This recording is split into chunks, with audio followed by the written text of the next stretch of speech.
है BMW X5 xDrive 40i M Sport। इस car को लग्जरी, कंफर्ट और अल्टीमेट ड्राइविंग प्लेजर का एक रेयर कॉम्बिनेशन माना जाता है। आइए आज देखते हैं इस बात में कितनी सच्चाई है।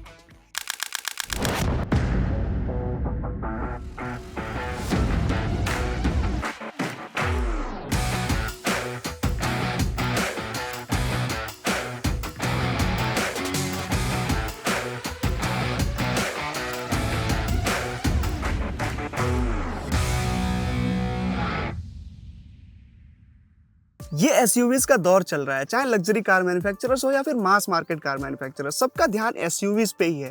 लेकिन मार्केट में जो भी सो कॉल्ड एसयूवीज बिक रही हैं, उनमें से ज्यादातर तो रेज्ड अप हैचबैक्स हैं। इस कार की तरह रियल एसयूवीज बहुत कम है। Hello everyone, my name is Arpit, this is hardwire and this is BMW X5। आइए देखते हैं इस कार का एक डिटेल्ड वॉक अराउंड और फर्स्ट ड्राइव रिव्यू।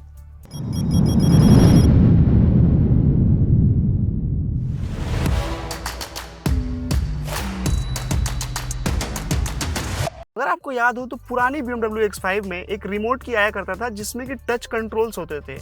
अब BMW ने इस फेसलिफ्टेड मॉडल के साथ वो की ही देना बंद कर दिया है। ये थोड़ी सी कॉस्ट कटिंग हमें अच्छी नहीं लगी। यहाँ पे ये आइकॉनिक किडनी ग्रिल मिल जाती है मेटालिक फिनिश के साथ में, और इसके अंदर ये कवर्स लगे हुए हैं जो कि तभी खुलते हैं जब इंजन को ब्रीद इन करना होता है, कूल डाउन होना होता है। अदरवाइज ये जो ग्रिल है पूरी ही बंद रहती है बेटर एरोडायनेमिक्स के लिए। यहाँ पे आपको दिख जाती है एडेप्टिव BMW LED हेडलैम्प्स। इसमें आपको हाई बीम असिस्ट फीचर भी मिल जाता है। अब जिनको हाई बीम असिस्ट फीचर नहीं पता उनके लिए बता देता हूँ, जब भी आप रात में हाई बीम पे गाड़ी चला रहे होगे तो सामने से अगर कोई कार आती है तो ये कार अपने कैमराज से उसको डिटेक्ट कर लेती है और इस कार की हेडलाइट्स को लो बीम पे कर देती है ताकि आगे से आने वाले ड्राइवर को कोई भी दिक्कत ना हो। बम्पर के निचले हिस्से में आप देखेंगे तो यहाँ पे एक रडार माउंटेड है। ये दिया गया है एडास के लिए। इस रडार के अलावा फ्रंट विंडशील्ड पे आपको कुछ कैमरास भी मिल जाते हैं और एडास फीचर्स जो इस कार के साथ में आते हैं वो अभी आप अपने स्क्रीन पे देख सकते हैं। जैसे ही हम गाड़ी के साइड में आते हैं, यहाँ पे सबसे पहले नजर पड़ती है जो हेडलाइट्स में BMW LED की ब्रांडिंग दी हुई है, वो काफी कमाल की लगती है और ज्यादा इनहेंस करते हैं साइड प्रोफाइल की बल्कि लुक को और ज्यादा बढ़ा देते हैं। वो है इसके 21 इंच के BMW M Sport alloy wheels. जो नॉर्मल वेरिएंट आता है X5 का, उसमें आपको डिफरेंट थोड़ा डिजाइन मिलेगा, हालांकि साइज सेम रहता है उसमें भी। जो डिजाइन है ये वाला वो एक्सक्लूसिव सिर्फ X5 M Sport वेरिएंट के लिए है। छोटा सा क्यूट सा बैज दिया हुआ है। मैसिव डिस्क ब्रेक्स देखने को मिल जाते हैं, साथ ही साथ BMW M कैलिपर्स भी यहाँ पे देखने को मिल जाते हैं ब्लू कलर की फिनिशिंग के साथ में। फेक स्टफ BMW ने दिया है, ये थोड़ा सा अच्छा नहीं लगा। हालांकि अगर ये एयर वेंट होता, फंक्शनल होता तो एरोडायनेमिक्स को एनहांस करता, लेकिन यहाँ पे इसका उससे कोई लेना देना नहीं है, बस ये ऐसे एस्थेटिक्स के लिए लगा दिया गया है। अगर दोस्तों हम पूरी साइड प्रोफाइल देखें तो 4.9 मीटर्स इसकी लेंथ है। काफी मैसिव रोड प्रेजेंस इसका होता है और जो ओवरऑल सिलॉट है गाड़ी का, जो डिजाइन है, जो बेसिक प्लेटफॉर्म है, बिल्कुल बेस्ड है प्रीवियस जनरेशन वाली X5 पे। हालांकि जो पैनल्स वगैरह हैं, इनके जो कर्व्स एंड क्रीजेस हैं, उनमें थोड़ा बहुत डेफिनेटली ऑल्ट्रेशंस किए गए हैं बेटर एरोडायनेमिक्स के लिए और बेटर लुक के लिए। जनरली ये क्रोम में देखने को मिलती है गार्निशिंग, लेकिन यहाँ पे चूंकि X5 का M Sport वेरिएंट है इसलिए यहाँ पे पियानो ब्लैक फिनिशिंग दी गई है। यहाँ पर भी हमें चंकी टायर्स देखने को मिलते हैं। जो रियर टायर की प्रोफाइल है वो आगे वाले से थोड़ी सी ज़्यादा चौड़ी है। बाकी यहाँ पे अगर हम आते हैं पीछे की तरफ तो जो इसकी टेल लैंप है वो एरो शेप में ऐसे फिनिशिंग दी गई है। इसके नीचे हमें छोटा सा रिवर्स लैंप मिल जाता है और इसी में हमें डायनेमिक स्वाइपिंग इंडिकेटर्स भी देखने को मिल जाते हैं, जो कि अपने आप में कमाल की फीचर है। इसके नीचे अगर हम थोड़ा सा नजर डालें तो यहाँ पे xDrive 40i की बैजिंग है। xDrive हमें बताता है कि ये कार ऑल व्हील ड्राइव है और 40i बताता है इस इंजन की कॉन्फ़िगरेशन क्या है, कितना पावर प्रोड्यूस करती है। एंड I अगेन मीन्स कि पेट्रोल वाला वेरिएंट है और D होता तो ये डीजल वाला वेरिएंट हो जाता। ऊपर एंटीना है और जो एंटीना BMW का एक तरह से सिग्नेचर स्टाइलिंग हुआ करता था, शार्क फिन एंटीना, वो अब डिज़ाइन इन्होंने थोड़ा सा ऑल्टर कर दिया है। आई डोंट थिंक कि अब शार्क फिन की तरह रह गया है, इसका डिज़ाइन अब थोड़ा चेंज हो चुका है। यहाँ पे अगर लेफ्ट साइड की तरफ थोड़ा सा आगे आते हैं तो हमें X5 की बैजिंग देखने को मिलती है। यहाँ पे नीचे रिफ्लेक्टर है, यहाँ पे क्वाड एग्जॉस्ट देखने को मिलते हैं, 2 लेफ्ट साइड में 2 राइट साइड में। अब आप सोच रहे होंगे कि एस्थेटिक्स के लिए, डिजाइन के लिए, ऐसा नहीं है दोस्तों, ये परफॉर्मेंस में भी हेल्प करता है कार के। ये जो क्वाड एग्जॉस्ट है दोस्तों, इसकी वजह से जो एग्जॉस्ट गैसेस होती हैं इंजन की, वो इजीली जल्दी से क्विकली वहाँ से वो एग्जॉस्ट से बाहर आ जाती हैं, जिसकी वजह से इंजन की ब्रीदिंग जो है वो बेहतर हो पाती है, बेहतर परफॉर्मेंस निकाल करके ये कार हमें दे पाती है। जो ओवरऑल रियर का लुक है ये काफ़ी ज़्यादा मस्कुलर और इसको बोल्ड स्टैंस देता है। इस गाड़ी के रोड प्रेजेंस को बहुत ज़्यादा इन्हेंस करते हुए ये नज़र आता है।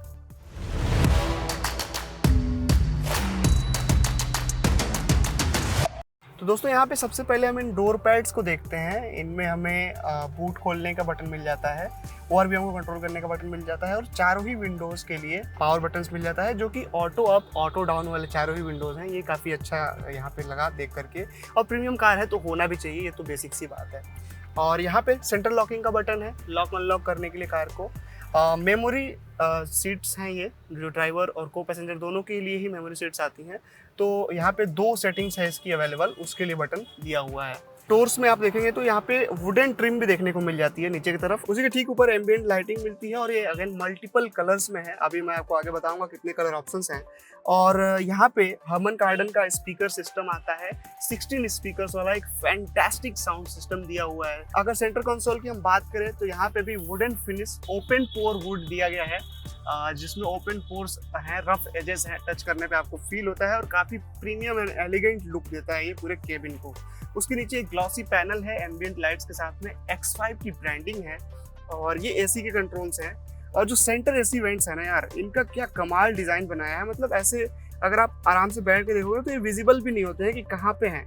ऑटोमेटिक एसी है, ऑब्वियसली 4 जोन क्लाइमेट कंट्रोल है, 2 फ्रंट के जोन्स, फ्रंट के पैसेंजर्स अपने हिसाब से रख सकते हैं, और 2 जोन रियर में भी आपको मिल जाता है, तो रियर के पैसेंजर्स भी अपने अपने हिसाब से सेपरेट टेम्परेचर रख सकते हैं। बाकी वॉल्यूम का कंट्रोल है यहाँ पे, और कुछ कंट्रोल्स हमें देखने को मिल जाते हैं। हजार्ड लैम्प का भी कंट्रोल यहीं पर है। बाकी नीचे सेंटर कंसोल की तरफ आते हैं तो वैसे तो ये जनरली ऐसे ढका हुआ रहता है। वायरलेस चार्जर यहाँ पे मिल जाता है, अगेन स्पेस है, यहाँ पे भी आप अपना कुछ वॉलेट, फोन वगैरह रख सकते हैं। 2 बॉटल होल्डर्स हैं, एक USB पोर्ट है, एक 12 वोल्ट का यहाँ पे भी सॉकेट हमें देखने को मिल जाता है। उसके बाद यहाँ नीचे आ जाता है हमारा सेंटर कंसोल।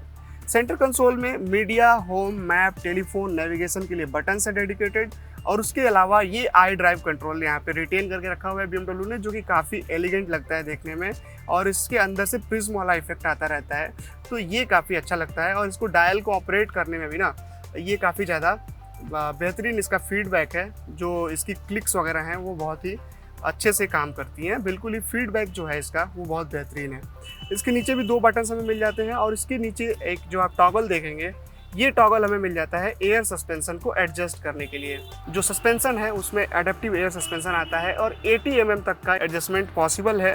इस बटन्स के थ्रू आप इसको एडजस्ट कर सकते हैं depending upon the terrain you are driving. और यहाँ पे इलेक्ट्रॉनिक पार्किंग ब्रेक है, ऑटो होल्ड का बटन है, हिल डिसेंट कंट्रोल का बटन है, और तीनों ड्राइविंग मोड्स को कंट्रोल करने का बटन है, इको, प्रो, कंफर्ट और स्पोर्ट। और इसके आगे स्टार्ट स्टॉप का बटन है, और यहाँ पे आप देखेंगे तो ट्रैक्शन कंट्रोल का बटन हमें टॉप में देखने को मिल जाता है। उसके अलावा ये जो सेंटर ऑफ अटेंशन क्रिस्टल छोटा सा नॉब है, लीवर पहले आया करता था, इसके पिछले वाले जनरेशन में BMW ने देता था, वो एक ट्रेडिशनल गियर शिफ्टर की तरह से होता था वो, हालांकि क्रिस्टल्स उसमें भी भरे हुए थे, और वो भी काफ़ी ज़्यादा अट्रैक्टिव लुकिंग था। ये भी कुछ ख़राब नहीं है, लेकिन हाँ वो वाली फील आपको लीवर वाली यहाँ पे डेफिनेटली नहीं दे पाएगा। ये छोटा सा यूनिट है, और इसी से ड्राइविंग मोड्स को आप चेंज करते हैं। और यहाँ पे पार्क मोड में डालने के लिए एक डेडिकेटेड बटन दिया हुआ है, इसे आप प्रेस करेंगे गाड़ी पार्क मोड में अपने आप आ जाएगी। जो आर्म रेस्ट है वो ओपन हो जाता है, और 2 ऐसे पार्ट्स में खुलता है। ये यूनिक है अपने आप में, BMW का कारनामा है ये। लेकिन जो दिक्कत की बात है वो ये है, इसमें एक कूलिंग नहीं दी है। कूलिंग होनी चाहिए थी बाय डिफ़ॉल्ट, क्योंकि ज़्यादातर ब्रांड्स प्रीमियम सेगमेंट में हमें देने लगे हैं कूलिंग। ग्लव बॉक्स में भी अगर आप देखेंगे तो यहाँ पे जो ग्लव बॉक्स है, इसके अंदर भी हमें लाइट तो दे दी गई है, लेकिन कूलिंग नहीं दी गई है। अब भाई ये सब तो छोटे छोटे सस्ती गाड़ियों के फीचर हैं। BMW से हम उम्मीद करते हैं कि ये सब फीचर्स नेक्स्ट जनरेशन जब X5 का है तो हमें शिकायत करने का मौका ना मिले। पूरा डैशबोर्ड प्रीमियम सॉफ्ट मटेरियल से बना हुआ है। स्टिचिंग वाली लेदर यहाँ पे देखने को मिल जाती है ऊपर की तरफ में। नीचे वुड है, मैंने बताया जैसा कि ये ग्लॉसी पैनल है पूरा ही। हालांकि आई फील प्लास्टिक है ये, आई थिंक, लेकिन जो भी है इसका फील, टच एंड फील बिल्कुल ही प्रीमियम है पूरे केबिन का थ्रू आउट। आप एम्बिएंट लाइट्स देख ही सकते हैं किस तरह से पूरे केबिन में देखने को मिल जा रही हैं। और यहाँ पे बाकी केबिन में घुसते ही आपका स्वागत होता है M स्पोर्ट स्टीयरिंग व्हील से, जिसपे M बैजिंग भी देखने को मिल जाती है। कोई फ्लैट बॉटम वगैरह नहीं है, थोड़ा फ्लैट बॉटम होता तो और ज़्यादा स्पोर्टी अपील इसकी बढ़ जाती। और जो स्टीयरिंग है वो लेदर रैप्ड है, स्टिचिंग वगैरह जो है इसकी एकदम प्रॉपर है। ग्रिप बहुत ही बेहतरीन ग्रिप बनती है इसको, और ड्राइव करने में बहुत ज़्यादा मज़ा आने वाला है। हालांकि जो इसका रिस्पॉन्स है और जो इसकी फीडबैक है वो कमाल की है। और इसी में आपको पैडल शिफ्टर्स नीचे मिल जाते हैं, plus minus gear up shift और डाउन शिफ्ट करने के लिए। एक तरफ पे स्टीयरिंग व्हील के क्रूज कंट्रोल से रिलेटेड सारे ही बटन्स देखने को मिलते हैं और दूसरी तरफ वॉल्यूम रॉकर्स और फोन वगैरह के कंट्रोल्स हमें देखने को मिल जाते हैं। और जो स्विच गियर वगैरह की क्वालिटी है ना, मैट फिनिश प्लास्टिक टाइप का है और बीच में कुछ ग्लॉसी एलिमेंट्स भी हैं जो कि ओवरऑल कॉन्ट्रास्ट लुक देने के साथ साथ काफी अच्छा फील भी करते हैं। टेक्टाइल फील है एकदम बिल्कुल। स्टीयरिंग व्हील के नीचे एक छोटा सा कभी स्पेस है और यहीं पे ऑटो हेडलाइट के कंट्रोल और यहाँ पे आपको कंट्रोल देखने को मिल जाएंगे लाइट्स के। अगर आप सेंटर कंसोल की तरफ देखें तो यहाँ पे सेंटर ऑफ अटेंशन है, ये कर्व्ड ड्राइवर डिस्प्लेस और एक में इंस्ट्रूमेंट क्लस्टर है और दूसरे वाले में इंफोटेनमेंट और एसी वगैरह से रिलेटेड दुनिया भर के कंट्रोल्स इसमें भर भर के दे दिया गया है। और ये जो दोस्तों सेंट्रली डैशबोर्ड पे माउंटेड स्क्रीन है, 14.9 इंचेस का साइज है और ऑपरेशन एकदम स्मूथ है भाई, मक्खन है, बिल्कुल भी टच रिस्पॉन्स में कहीं से कोई लैग नहीं है। और इसमें आप देख ही सकते हो सारे ही जो हमारे BMW ID से लेकर के BMW assistant, messages, climate control, displays, doors and Windows, इस सारे ही सेटिंग्स इसके अंदर हमें देखने को मिल जाती हैं। इंटीरियर लाइटिंग में अगर हम चलें तो यहाँ पे देख सकते हैं एम्बियंट लाइटिंग हमें मिलती है इसमें देखने को। और कलर की अगर हम बात करें, कलर ऑप्शंस की, तो इतने सारे कलर ऑप्शंस हमें देखने को मिल जाते हैं। इनमें से जो भी हमें पसंद आएगा हम इसको सेलेक्ट करेंगे और आप देख सकते हैं जैसा कि ये लाइट चेंज हो गई, इसकी येलो कलर में हो गई है। तो ये है इसमें कमाल का इम्प्लीमेंटेशन इसका किया गया है, इसमें कहीं से कोई लैग नहीं है। बाकी इंफोटेनमेंट में अगर आते हैं तो Android auto, Apple car play और ये सारी चीज़ें हमें फ़ोन से लगे नेविगेशन तक सब मिल जाती हैं इसके अंदर। व्हीकल में अगर हम आते हैं, व्हीकल से रिलेटेड अगर कुछ चीज़ें देखनी है तो वो अगेन इस पर आ जाएगा और रिसेंटली यूज्ड का एक ऑप्शन हमें मिल जाता है जिसमें हम अपने रिसेंटली यूज्ड ऐप्स को देख सकते हैं। और बाकी बाय डिफ़ॉल्ट अगर आप एसी वगैरह का देखें तो इस तरह का लेआउट होता है और यहाँ पे एसी वगैरह का भी जो कंट्रोल है वो पूरा ही स्क्रीन में है। अगेन मैंने पहले भी बताया, फिजिकल कंट्रोल थोड़ा सा होना चाहिए था, केवल एक फ़ैन का और टेम्परेचर का नॉब होता तो और बेहतर होता मेरे ओपिनियन में। जेस्चर कंट्रोल आप यूज़ कर सकते हो वॉल्यूम को कम और ज़्यादा करने के लिए। यहाँ स्टीयरिंग व्हील के पीछे 12.3 इंच का डिजिटल इंस्ट्रूमेंट क्लस्टर मिलता है जिसमें speedometer, tachometer, range, outside temperature, navigation etcetera देखने को मिलता है। It changes colours depending upon drive modes. तो ये आइए देखते हैं कैसे ये चेंज करता है अपने कलर को। फिलहाल हम इसे प्रेस करते हैं स्पोर्ट मोड में और ये देखिए आप, थोड़ा सा इसका लेआउट और कलर जो है वो चेंज हो गया। अगर हम कंफर्ट मोड में जाते हैं तो कुछ इस तरह से हो जाता है और इको प्रो में बिल्कुल ही ये इकोनॉमिक ब्लू कलर में दिखाने लगता है हमें चीज़ें। तो ये कमाल का है और बहुत खूबसूरत लगता है, नो डाउट अबाउट इट। और ये जो मैप वगैरह इसी में इंटीग्रेट कर दिया है, इसकी वजह से थोड़ा सा इसका यूज़ करना काफ़ी ज़्यादा इंटरेक्टिव हो गया है। दोस्तों यहाँ पे हमें जो फ्रंट की दोनों ही सीट्स हैं वो इलेक्ट्रॉनिकली एडजस्टेबल हैं। Lumbar support, shoulder support, under Thai support और भी सब चीज़ों के लिए इलेक्ट्रिक एडजस्टेबल हैं ये।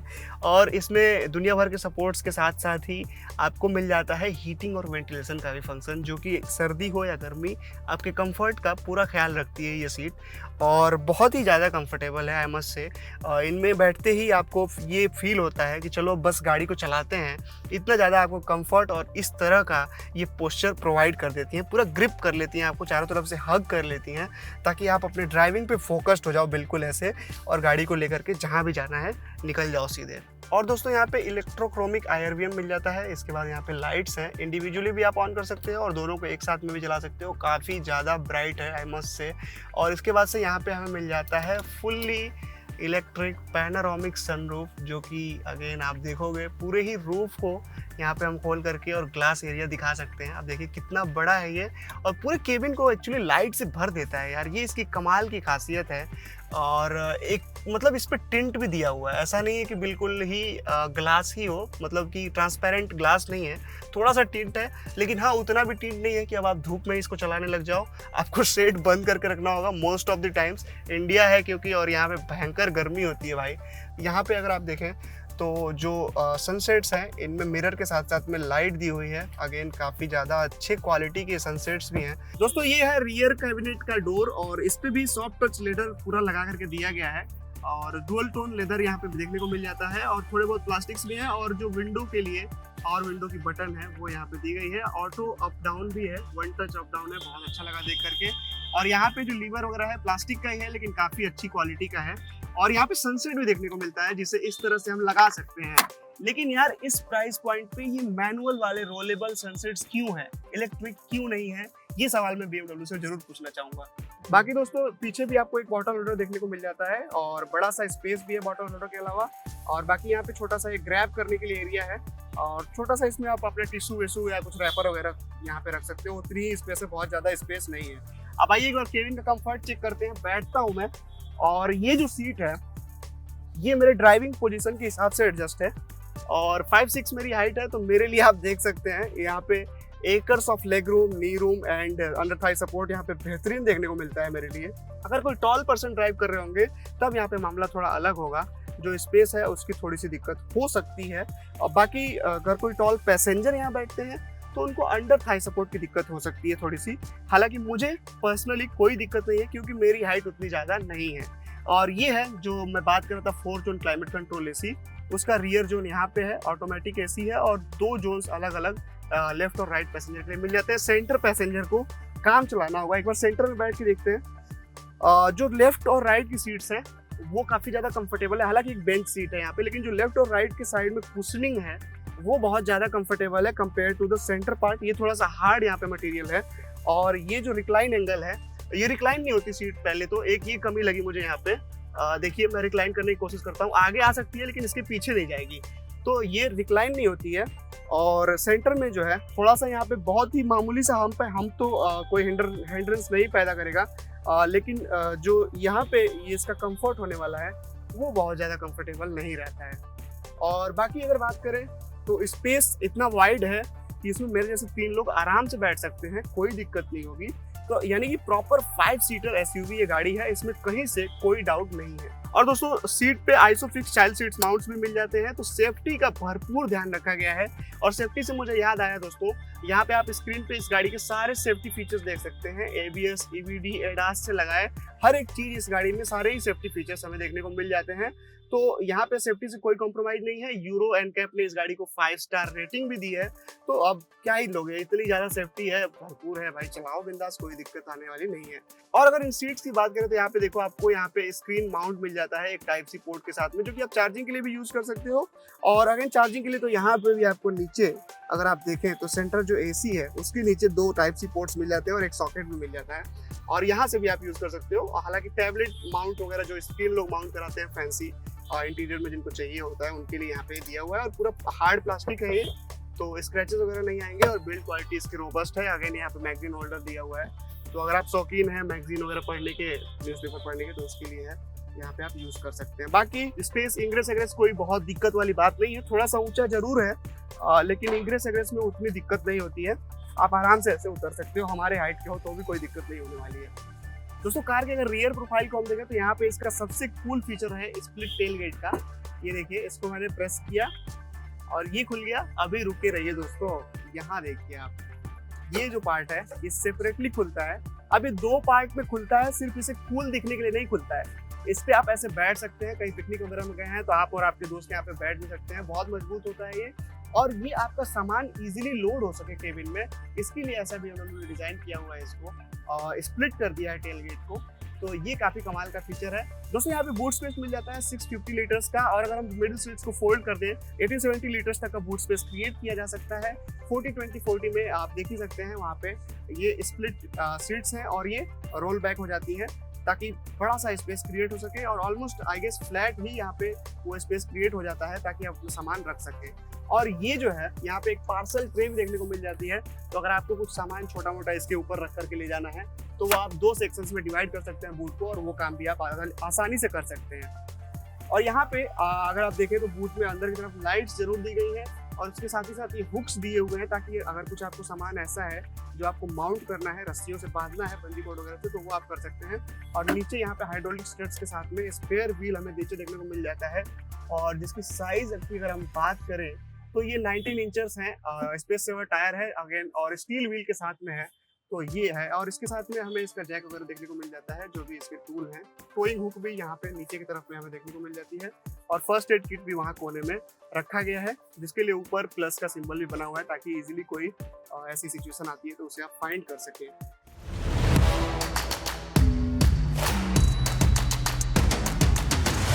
दोस्तों ये सारे टेक और कन्वीनियंस और कंफर्ट वाले फीचर्स तो कमाल की बात है, no doubt about it, but BMWs have always been a driver's car. तो चलिए इस गाड़ी को ड्राइव करते हैं और आपको बताते हैं इसकी परफॉर्मेंस कैसी है। सबसे पहले स्टार्ट करते हैं इसके लोवेस्ट पावर वाले मोड में, जो कि इको प्रो मोड है। यहाँ पे मैंने इको प्रो मोड में लगा दिया है और इसमें जो गाड़ी की परफॉर्मेंस है ना, जैसे रनिंग के पहले जॉगिंग होती है, और ये मोड काम आने वाला है सिटी ड्राइविंग कंडीशंस में। जो थ्रॉटल रिस्पॉन्स है, जो सस्पेंशन का जो रिस्पॉन्स है, वो कंफर्ट ओरिएंटेड हो जाता है। तो जो जर्क है, जो स्टिफनेस है सस्पेंशन की, वो केबिन के अंदर बहुत ही कम फील होती है। तो ये इस मोड की खासियत है। और बाकी जो मनूवर वगैरह करने में जो स्टीयरिंग रिस्पॉन्स है, ये सब बिल्कुल लाइट रहता है। तो इसमें अल्ट्रेशंस जो होते हैं वो सस्पेंशन को लेकर के होते हैं, ऑब्वियसली परफॉर्मेंस को लेकर के होते हैं और स्टीयरिंग रिस्पॉन्स को लेकर के होते हैं। अभी आप देख सकते हैं कि मैंने यहाँ पे इस गाड़ी को उठाना स्टार्ट किया है और थोड़ा सा इंक्लाइन भी है, तो उस पर ये ऐसा लग रहा था कि स्ट्रगल कर रही है, जबकि ऐसा नहीं है। इस गाड़ी में पावर इतनी ज़्यादा है। तो ये था इको प्रो मोड। अब इसको हम स्विच करते हैं। बैलेंस सेटिंग यहाँ पे लिख करके आ जा रहा है, कंफर्ट मोड में आपको मिलने वाली है। तो जो परफॉर्मेंस है, अगेन ज़्यादा डिफरेंस नहीं फील होता है, लेकिन जो थ्रॉटल रिस्पॉन्स है उसमें डेफिनेटली थोड़ा सा मैं फील कर पा रहा हूँ कि वो काफ़ी ज़्यादा अब एजाइल की तरफ थोड़ा सा बढ़ चुका है वो। तो ये चीज़ है। कंफर्ट मोड में जो सस्पेंशन सेटअप है वो कंफर्ट ओरिएंटेड हो जाता है। और जो ब्रेक वगैरह है, ब्रेकिंग की परफॉर्मेंस आई डोंट थिंक वो किसी भी मोड में ऑल्टर हो रही है, क्योंकि ब्रेक ब्रिलियंटली काम कर रहे हैं despite the mode I am driving in. Ventilated disc इसमें आते हैं और साइज काफी बड़ा है। 4 हुई व्हील्स में डिस्क ब्रेक्स मिलते हैं। एम स्पोर्ट वाले बैज वाले आपको ब्लू कैलिपर्स भी मिल जाते हैं, जिनकी आई एम श्योर की परफॉर्मेंस काफी ज्यादा बढ़िया है। एक चीज की अगर और बात करें तो वो थोड़ा सा बेटर हो सकता था इस प्राइस रेंज की गाड़ी के हिसाब से, वो है केबिन इंसुलेशन। केबिन इंसुलेशन की यहाँ पे मुझे थोड़ी बहुत दिक्कत लगी, और उसका एक मेन रीजन जो है, जो कि मैंने आपको बोला भी था कि ड्राइविंग के वक्त मैं आपको बताऊंगा, जो अलॉय व्हील्स हैं उनका साइज जो है 21 इंच का, उसकी वजह से हर छोटे मोटे बम्प्स और गड्ढे को आप केबिन के अंदर महसूस कर पाते हो। ठीक है, बम्प फील हो, आई एम नॉट सेइंग कि फील नहीं होगा बिल्कुल भी। एयर सस्पेंशन अगेन दिए गए हैं, काफ़ी कमाल के वो काम करते हैं। लेकिन जो 21 इंच वाले बड़े चंकी अलॉय व्हील्स लगा दिए गए हैं, नो डाउट कि वो हाई स्पीड स्टेबिलिटी में काफ़ी ज़्यादा कमाल का काम करते हैं। लेकिन जो ये चीज़ आती है जहाँ पे केबिन इंसुलेशन की, वहाँ पे वो थोड़ा सा उसकी वजह से उनके साउंड जो है वो केबिन के अंदर हम महसूस कर पाते हैं। तो अब चलते हैं स्पोर्ट मोड में। यहाँ पे स्पोर्ट इंडिविजुअल है, स्पोर्ट प्लस है, इसमें आप कॉन्फ़िगर भी कर सकते हो चीज़ों को। स्पोर्ट मोड भी है। हम चलते हैं अभी बाय डिफ़ॉल्ट स्पोर्ट इंडिविजुअल पे और यहाँ पे देखते हैं इसकी परफॉर्मेंस। ओ भाई साहब, इसका एक्सेलरेटर दबाते ही दोस्तों ये आपको सीट में अंदर घुसा देती है। इतनी ज़्यादा ये गाड़ी लगभग पागल सी हो जाती है स्पोर्ट मोड में। और जैसे ही आप थ्रॉटल इनपुट देते हो, तुरंत ही इसका परफॉर्मेंस निकल करके और इस गाड़ी को उड़ाना चाहता है। जो गाड़ी की फुल परफॉर्मेंस है वो निकल करके सामने आती है। तो दोस्तों जो इसमें इंजन लगा हुआ है वो है 6 सिलेंडर का BMW का इनलाइन 6 पेट्रोल इंजन, और ये प्रोड्यूस करता है दोस्तों 350 समथिंग bhp। और इसकी जो परफॉर्मेंस है इस नंबर्स की वजह से काफ़ी ज़्यादा तगड़ी हो जाती है। इसके अलावा इसमें एक 48 वोल्ट का माइल्ड हाइब्रिड सिस्टम भी लगा हुआ है, जो कि 12 HP और 200 Nm का एडिशनल टॉर्क इस गाड़ी को प्रोवाइड कर देता है। किसी भी टेरेन पे चलाना हो, इसमें आपको वो हेल्प करने वाला है, जो एडिशनल पावर एंड टॉर्क जो कि माइल्ड हाइब्रिड सिस्टम ऐड करता है। और जब आप सिटी वगैरह में भी कोस्टिंग कर रहे होगे, तो जो स्टार्ट स्टॉप सिस्टम होता है गाड़ी का, उसमें भी वो हमें हेल्पफुल रहने वाला है। उसकी वजह से जो हमारी इकोनॉमी है, fuel economy, by the way 12 का क्लेम करती है company, but I don't think 12 ये देती है। 10 के अराउंड ईजिली आप फिगर निकाल सकते हो अगर आप बहुत ही आराम से प्यार से इस गाड़ी को चलाओगे तो। इसमें ZF का 8 स्पीड वाला ऑटोमेटिक ट्रांसमिशन लगा हुआ है, और what a brilliant piece of machinery that is. मतलब बिल्कुल ही सीमलेस शिफ्ट्स होते हैं, कुछ भी आपको एहसास नहीं होता है, और गाड़ी के गियर्स बदल रहे होते हैं, अप शिफ्ट डाउन शिफ्ट। बहुत ही इंटेलिजेंट सिस्टम है, बिल्कुल उसमें कोई दिक्कत वाली बात नहीं महसूस करी मैंने, जितना भी मैंने इस गाड़ी को चलाया है। जो इसका सस्पेंशन सेटअप है, जो इसकी इंजन की परफॉर्मेंस है, जो इसका स्टीयरिंग का रिस्पॉन्स है, सब कुछ ये गाड़ी ऑल्टर कर लेती है, और एक जो हाईएस्ट पॉसिबल इसका परफॉर्मेंस हो सकता है वो हमें स्पोर्ट मोड में देखने को मिलता है। 2200 किलो की भारी भरकम एसयूवी है, बहुत बड़ी है, और डायमेंशंस इतने बड़े होने के बाद भी जो ये बिहेवियर दिखाती है अपना स्पोर्ट मोड में, वो बाकमाल है, बिल्कुल ही काबिल तारीफ है। और इसी के लिए BMW जाना जाता है, इसी के लिए अगर आप X5 खरीदते हैं तो यही वो चीज़ होने वाली है। जो M परफॉर्मेंस स्टीयरिंग व्हील है, काफ़ी चंकी है, इसको पकड़ने में, ग्रैब करने में बिल्कुल ही कोई परेशानी नहीं होती है, बल्कि मज़ा आता है। और पैडल शिफ्टर से भी मैंने शिफ्ट करके ट्राई करा, मैनुअली कंट्रोल लिया मैंने ट्रांसमिशन का, उसमें भी मुझे कोई दिक्कत नहीं हो रही थी। बिल्कुल ही स्मूथ ऑपरेशन है। शिफ्ट्स वैसे भी जो ऑटोमेटिक शिफ्ट करती है गाड़ी, वो भी काफ़ी ज़्यादा प्रिसाइज हैं, लेकिन फिर भी अगर आपको जो कभी ज़रूरत पड़े तो पैडल शिफ्टर्स यहाँ पे दे रखे हैं, उसका भी हम यूज़ कर सकते हैं। इस कार की प्राइस है 1.09 crore. What do you think? Tell us in the comments. क्या ये अपने हाई प्राइस टैग को जस्टिफाई कर पाती है? Well, in my opinion, it definitely does. इस कार में मिल जाते हैं बहुत सारे फीचर्स और उसके साथ साथ अल्टीमेट ड्राइविंग प्लेजर, जो कि इस प्राइस रेंज की किसी भी और कार में हमें देखने को नहीं मिलता है। तो इसलिए ये कार अपने इस हाई प्राइस टैग को जस्टिफाई बिल्कुल कर पाती है। तो अगर आपका बजट इतना है और आप इस कार के बारे में सोच रहे हैं, then you can definitely go ahead with your purchase without any hesitation. And do like this video and share it with your friends, and don't forget to subscribe to Hardwire for more videos like this.